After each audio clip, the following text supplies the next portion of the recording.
The overall atmosphere for supporting technological development is very strong and very good in China. At the beginning of 2025, China's DeepSeek set a global stage ablaze. As DeepSeek proposed the Chinese tech industry into a bullish trend, global hedge funds have poured into China's stock market at a fast pace. Since mid to late January, the total market value of China's onshore and offshore Asian markets have surged by over $1.3 trillion. However, the global economy remains highly uncertain, especially in the face of headwinds brought by a series of the US President Trump's policies. How can China sustain its growth momentum? Will Chinese market become more attractive in the future?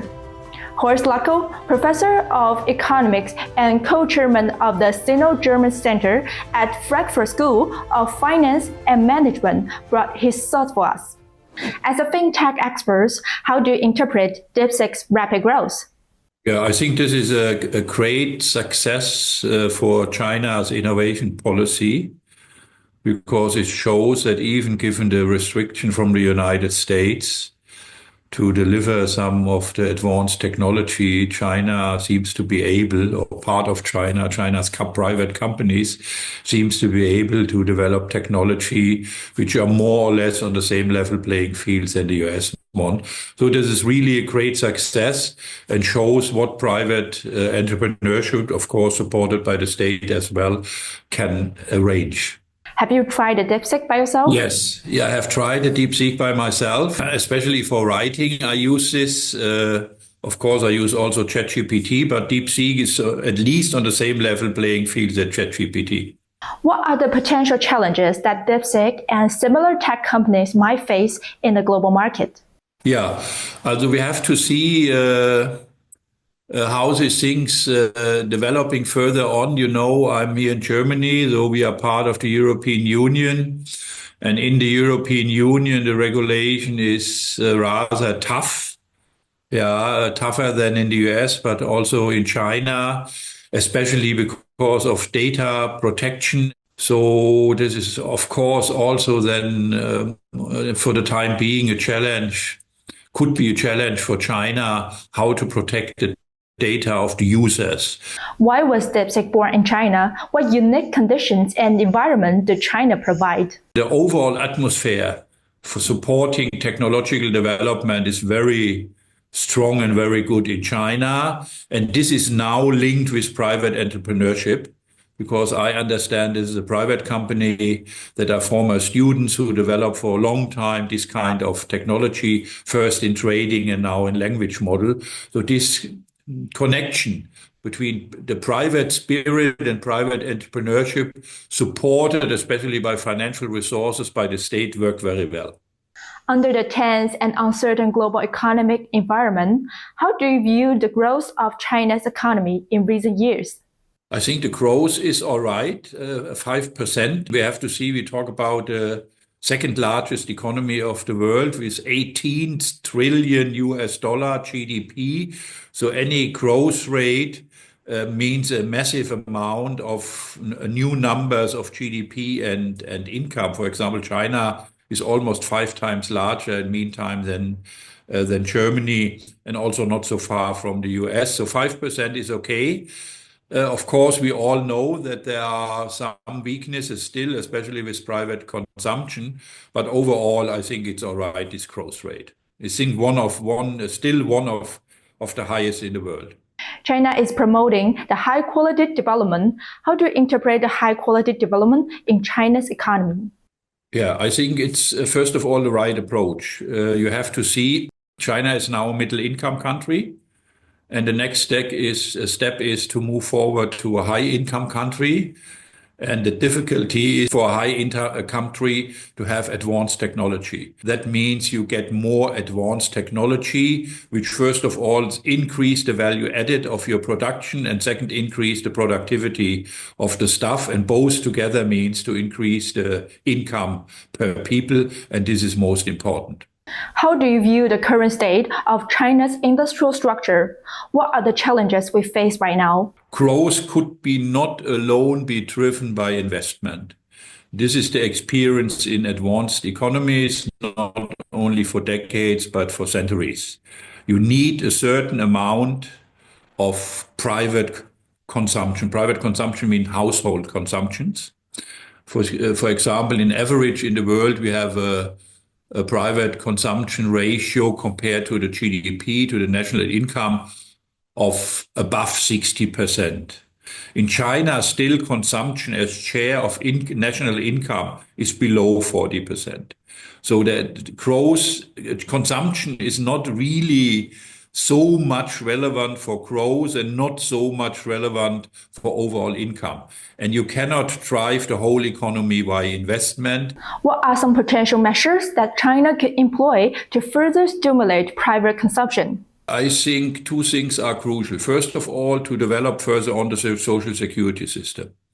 You have a lot of precautionary savings in China. That means the people have to save a lot to protect against the risk of life, health insurance, unemployment, education of the children, and. So if the state provides here more public services for the private households, that means they can spend more, can use more of their income for consumption and not for savings. That's the first one. The second one is private household, especially also in the rural areas of China, should participate stronger on the overall income development in China. Yeah. For a significant amount of households in China, the income level is still, compared to China's GDP, too low. So there should be some redistribution of income towards private household in order to increase purchasing power parity. How about China's capital market? Is it becoming more attractive for global investors? The Chinese bond market is in any case attractive because of the low interest rate, more attractive than the Western one. Yeah, and the demand for Chinese bonds, including treasury bonds, is high. And I think in recent weeks, not at least because of DeepSeek, the emergence of DeepSeek, and other events, also the 5% growth rate last year, are signs for international investors to return to China's stock market. And if I see right development in the mainland China, but also the Hang Seng Index in Hong Kong, both indices, especially for the tech companies, are improving very well in recent years. So the attractiveness of the Chinese market is increasing again, especially for foreign investors, but probably also for domestic investors. By having innovation like DeepSeek, will the digital economy be more prosperous in China? Yeah, I think for the digital economy, it's a little bit like in Germany. The quest is not so much you have, let's say, some champions like DeepSeek. They develop AI. What is even more important is to digitalize the manufacturing industry. So industrial production has to be digitalized. This works very well in China for the automotive industry, not so well in Germany. But the overall industry has to get more digitalized. And given the massive manufacturing in China, this is a huge challenge, because also for some companies, it's not so easy to implement digital technologies because they are not familiar or they're not willing to spend. Or even labor costs are more cheap than to make a huge investment in digital technologies. But I think the digitalization of the manufacturing industry, this is the most important challenge for China.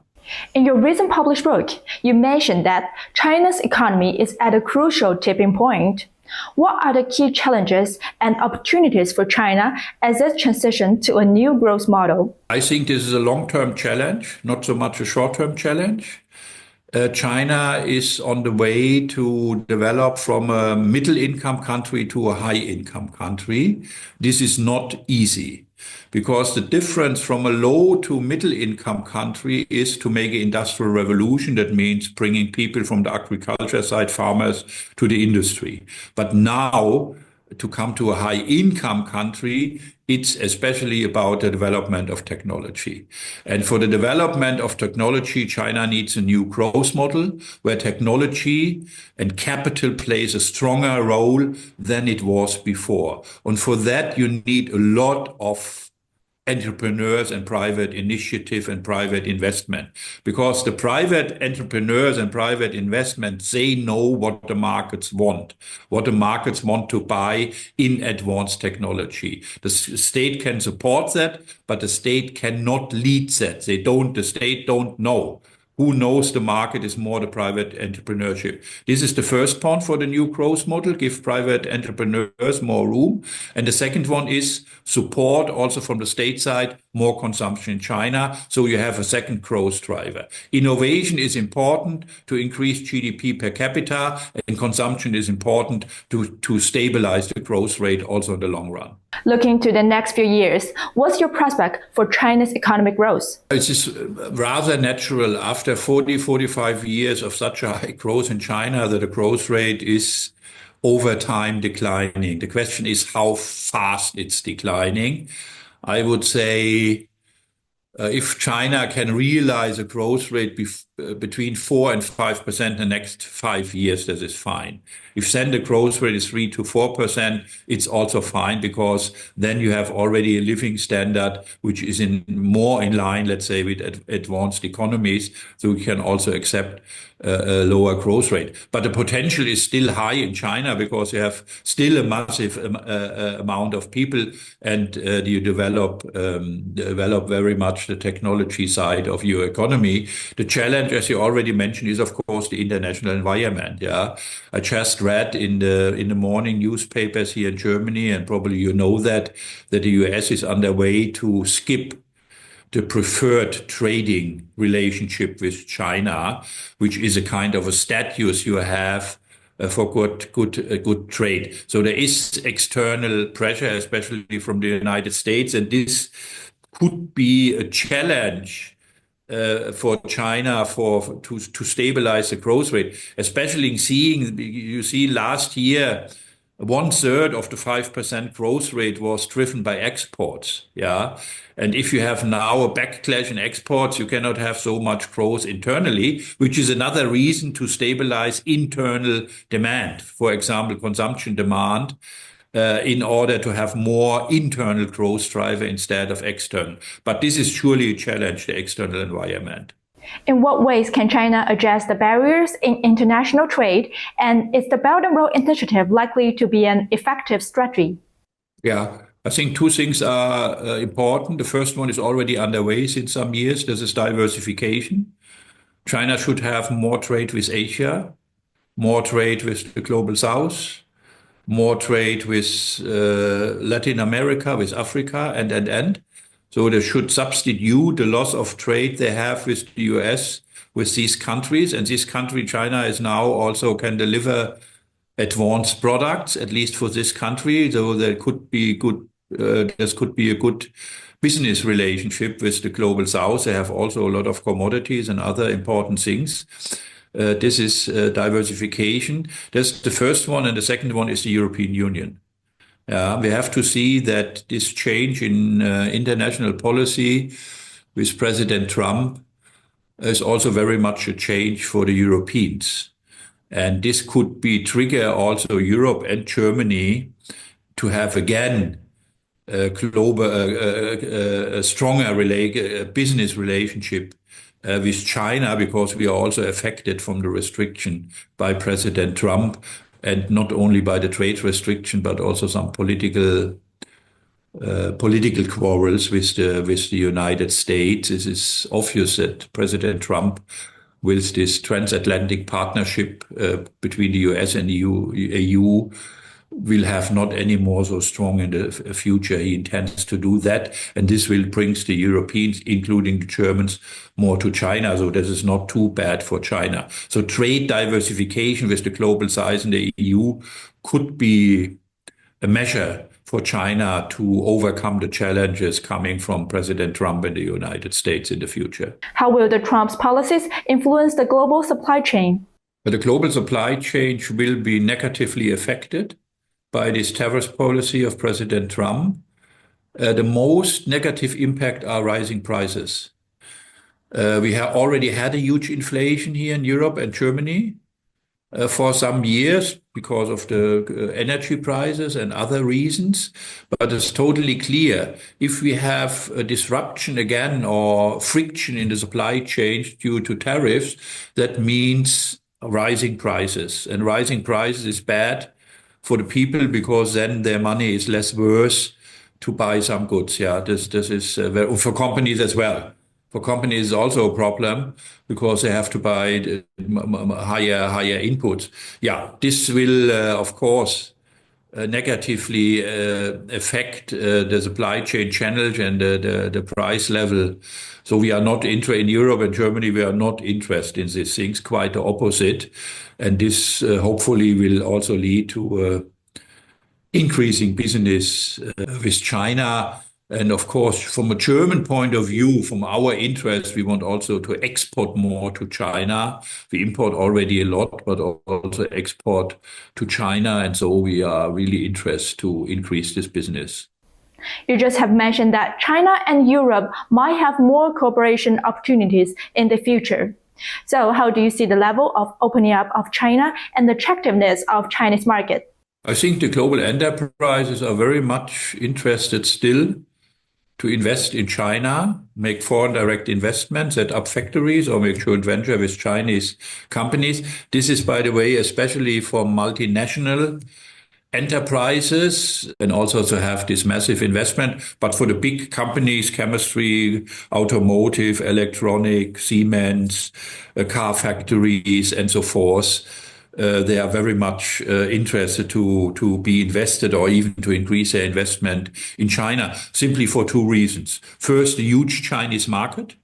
You have also a strong middle income class, 400 to 500 million people who have money, who can spend their money, who are interested in advanced products. We have nowhere in the world such a huge market, and this will increase in future. And the second one is innovation. Yeah, for example, the best example, of course, is the German car industry, the electronic vehicles, and there is something to learn for the German car makers from China. Overall, for the digitalization of the cars as well. So to be part of this innovation-driven economy plus have a huge market is a strong incentive to be invested in China. And I understood from the Chinese side, they are very much willing to receive all this kind of investments. Thank you so much for your time. Great. Professor Löchel has been deeply involved in the study of China's economy for many years, from his decade-long sojourn in Shanghai to the publication of his book, The Rise of China's Economy, this year. He has pointed out that China's future economic development cannot be separated from innovation and private consumption. Innovation can drive economic growth, while consumption will unleash the internal driving forces of China's economic development. That's all for today's show. Thanks for watching.